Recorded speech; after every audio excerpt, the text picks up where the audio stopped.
Tere tulemast, kallid kaksikud! Siin on teie novembrikuu teine poole ülevaade.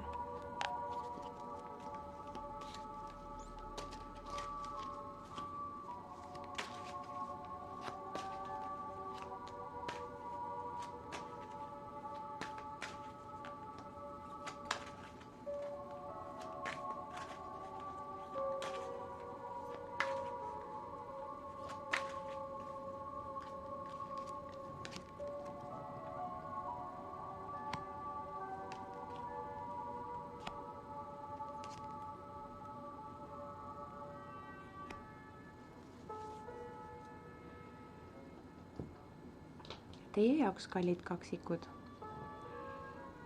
tuleb nii mõnigi tõde päevavalgele selle kuu lõpu jooksul. Võimalik, et saate ka nii-öelda järglase uudiseid, kas siis lähisuguvõsas või on teil endal oodata või loodate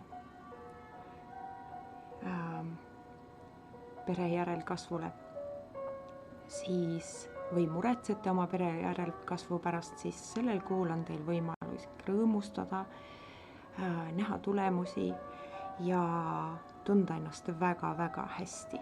Lõpuks ometi teie peas toimuv selline kahekõne, mis kaksikutel tihti endalegi pisut muret teeb ja segadusse ajab, on nüüd novembrikuu lõpus pisut tasasem ja seetõttu on teil võimalik just nagu selgemini mõelda, selgemini näha, tulevikuplaane teha. Ja kodu on teie jaoks selle kuu lõpus väga oluliseks märksõnaks. Püüdke rohkem kodu ja kodustega olla, koos plaane teha, võib-olla isegi puhkusereisi plaanida eelolevaks lumiseks ajaks, võib-olla eemalduda nädalaks paariks kuhugi soojale maale nii-öelda.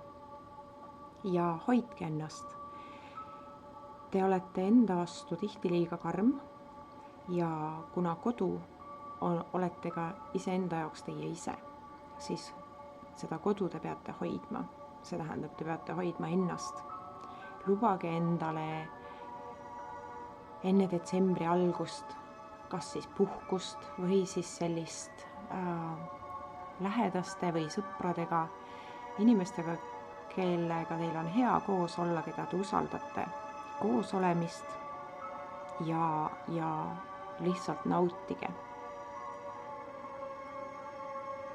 Aitäh ja olge hoitud!